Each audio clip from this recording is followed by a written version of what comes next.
자, 여러분 안녕하세요. 지구과학 1 강의 35강을 시작하도록 하겠습니다. 자, 오늘 배우는 내용은 교과서 118페이지가 되겠습니다. 자, 처음에 보게 되면 용승과 침강이라는 용어가 나오게 되는데요. 우리 앞에서 수평적인 그런 움직임, 해수의 수평적인 움직임을 이야기를 했다면, 이번에 이제 수직적인 그런 움직임에 대해서 이야기를 해보도록 하겠습니다. 먼저 첫 번째, 용승은 표층의 해수의 발산으로 해수가 옆으로 이동하면서 수평적으로 이동을 하게 되면서 그 부분을 이제 아래에 있는 심층의 해수가 표층으로 올라와서 채워주는 현상이 되겠습니다. 그래서 용승이 일어나게 되면 주변 지역보다 수온이 더 낮아지는 그러한 특징을 가지고 있습니다. 용승은 언제 일어나냐? 첫 번째로 연안에서 바람에 의해 표층의 해수가 먼 바다로 이동하여 나타나는 경우가 있죠. 이때를 연안 용승이다.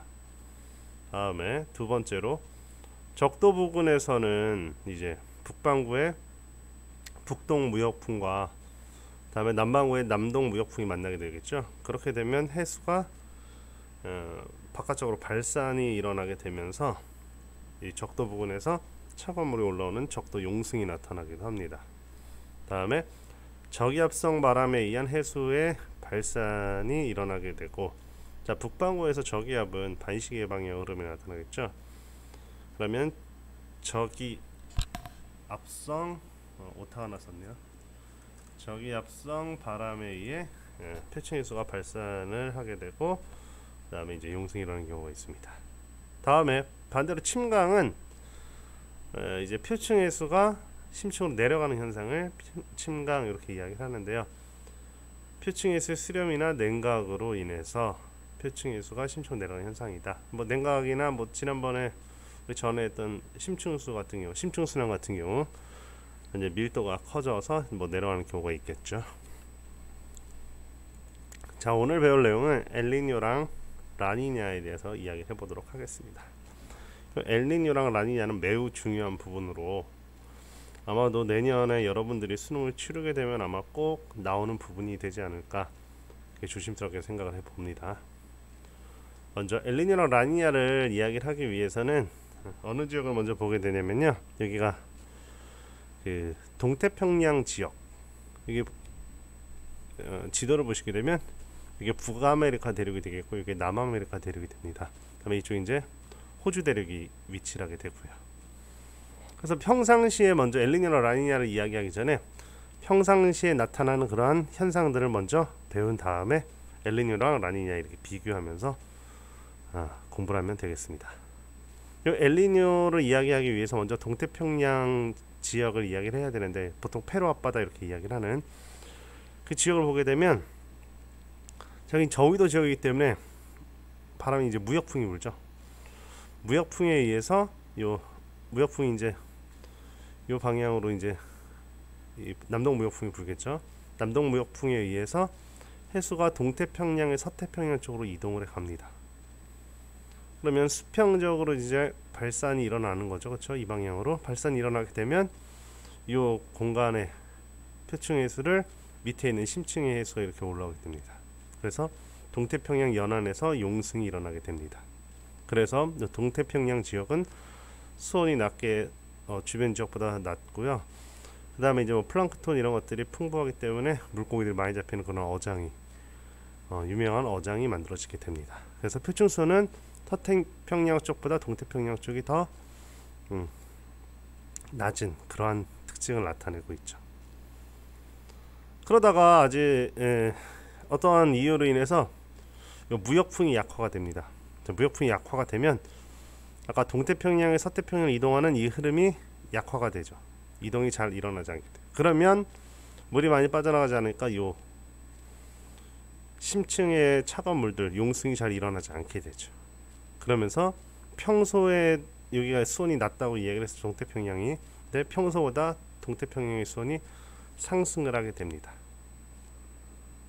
그래서 이게 숫자 보이시는지 모르겠는데, 이건 뭐냐면 평소에 비해서 편차, 수온 편차를 말하는데 평소보다 3도씩 올라가게 되는 거죠. 2.5도, 3.5도 이렇게 수온이 올라가게 된다는 거죠. 다음에 세 번째로는 라니냐를 봐야 되는데 그림이 잘못 들어갔군요.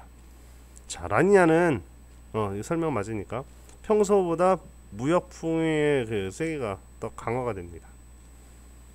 그러면 동태평양에 서태평양으로 이동하는 해수도 더욱 많아지게 되고, 그러면 더 많이 빠져나가니까 요 서태평양으로 이동을 하게 되면서 평소보다 수온이 이렇게 많이 낮아지죠. 평년에 비해서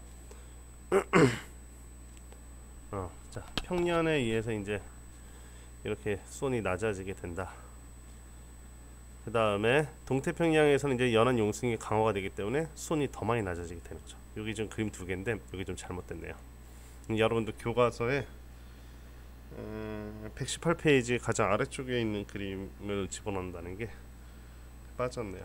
자, 그러면서 여기 보게 되면 이 색깔, 아까 엘니뇨에서도 보면 이 색깔들 있죠, 그렇죠? 이 색깔들이 뭘 의미하냐면 요 옅은 색깔이 이제 표층수가 되고 짙은 색깔이 이제 심층수, 차가운 물이 되겠죠. 차가운 물이 되는데 용승이 일어날 때는 차가운 물이 여기까지 올라오지만 엘니뇨 시기는 용승이 약화되니까 차가운 물이 잘 못 올라오게 되고요. 여기는 이제 더 많이 올라오겠죠. 자, 그러면서 라니냐 시기가 되면 동태평양 연안 용승이 강화가 되면서 수온이 더 많이 떨어지죠. 그래서 동태평양의 표층수온이 더 하강을 하게 된다. 그래서 이제 기준을 보게 되면, 자, 여기 동태평양 해역을 기준으로 온도 편차가 마이너스 0.4도 이하의 수온이 하강하는 시기를 라니냐 시기다 이렇게 불러주는 겁니다. 그러니까 평년에 비해서, 그럼 이 편차란 뭘 의미하냐면 관측한 수온에서 평년 수온을 빼준 그런 값이 되겠습니다. 즉 평소보다 더 온도가 낮아졌다. 엘니뇨 같은 경우는 평년에 비해서 지금 플러스 값을 갖죠. 그러니까 현재 관측한 수온이 평년보다 더 높다는 걸 의미하죠. 그래서 0.4도 이상이 6개월 이상 지속되면 이때는 이제 엘니뇨다 이렇게 불러주고, 이때는 이제 마이너스 4에서 0.4 플러스 0.4 같은 경우는 이제 그냥 평상시 이렇게 이야기를 해주는데요. 이 엘니뇨 같은 경우는 물어보는 게 이제 수능에서 많이 물어보게 되는데, 수능에서 기본적으로 물어보는 것들이 뭐가 있냐면 무역풍, 다음에 뭐 수온 편차, 그러니까 수온 편차, 수온 편차 플러스다 마이너스다 이것도 물어보고요. 그 다음에 가끔 이렇게도 물어봅니다. 요 차가물이 올라오니까 수온 약층이 나타나는 수심 가지고도 물어보기도 합니다. 그러면 엘니뇨 시기가 되면 수온 약층, 이건 이제 수온 약층으로 봐도 상관이 없거든요. 차가물. 그래서 수온 약층이 나타나는 깊이가 깊어진다 이렇게도 표현을 합니다. 참고하시고요. 그 다음에 이제 뒤에 나오는 이 워커순환과 관련해 가지고도 이 엘니뇨가 단순히 이제 뭐 수온 변화만의 영향이 아니라 대기의 변화, 대기 순환에도 변화가 생기기 때문에 워커순환도 기억을 하셔야 되는데요. 교과서에는 따로 워커순환은 없었던 것 같은데 담아봤습니다. 먼저 워커순환은 평상시에 무역풍으로 인해서, 자 여기 이 지역이죠. 무역풍으로 인해서 아까 따뜻한 물이 이쪽으로 몰려간다고 그랬죠. 그렇죠. 서태평양 쪽으로 몰려가죠. 그래서 서태평양의 공기가 따뜻한 해수로부터 열과 수증기를 공급받아서 강수대가 형성되고, 즉 강수대니까 여기 상승하는 저기압성이겠죠. 저기압. 그 다음에 상대적으로 온도가 낮은 동태평양의 공기는 이쪽, 정확히 말하면 동태평양보다 조금 가운데로 간 부분이 될 거예요. 동태평양 공기가 하강을 하게 됩니다.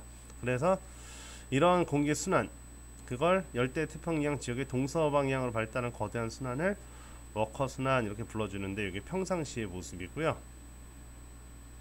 남방 진동 이렇게 불러주는데, 남방 진동은 진동 말 그대로 이제 열대 태평양의 동서 기압은 한쪽이 상승하면 한쪽이 하강하는 형태. 아까 워커 순환 나타냈던 부분이죠. 워커 순환 나왔던 그림. 서태평양 쪽은 상승을 하고, 즉 수렴에 상승하니까 여기는 이제 비가 내릴 수 있겠죠. 그 다음에 동태평양 쪽은 하강을 하기 때문에 비가 잘 안 나타난단 말이죠. 페루 앞바다 이쪽은. 근데 엘니뇨 시기가 되면 이게 바뀐다는 거죠. 서태평양 쪽이 하강해서 이제 여기 건조해지고, 그다음에 동태평양 쪽은 상승을 하니까 여기가 이제 강수량이 증가해서 뭐 가끔 홍수 피해가 나타나기도 합니다. 라니냐 같은 경우는 이제 어떻게 평상시랑 많이 다르진 않죠. 많이 다르진 않아요. 물론 이제 아프리카 쪽은 좀 다르긴 하지만 우리가 지금 보고 있는 태평양 쪽은 달라진 점은 화살표가 좀 더 굵어졌다는 거, 뭐 이런 정도겠지. 그래서 이 대기 기압이 한쪽이 상승하면 한쪽이 하강하는 양상을 보인다 해서 진동을 한다 해가지고 이 변화를 남방 진동이다 이렇게 불러주는 것입니다. 그 다음에 엔소라는 용어가 나오게 되는데요. 엔소는 엘니뇨와 라니냐는 해양의 수온 변화만을 나타내는 건 아니고요. 근데 여기서 이제 수온 변화를, 다음에 남방 진동은 대기의 기압 패턴의 변화를 의미하는데 이게 이제 서로 밀접한 관련이 있다는 거죠. 그래서 얘네들을 합쳐서 엘니뇨 남방 진동해서 머리 글자 있죠, 그렇죠? 머리 글자 해서 엔소 이렇게 불러주게 되는데, 자 보게 되면 엔소는 결국엔 엘니뇨 라니냐 이게 서로 이렇게 반복을 하죠, 그렇죠? 그래서 이것들을 엔소 이렇게 불러주게 되겠습니다. 자 마지막으로 2000년도 이후에 여러분들이 조금만 이제 노력을 하면 엘니뇨가 나타난 해를 조사할 수 있거든요.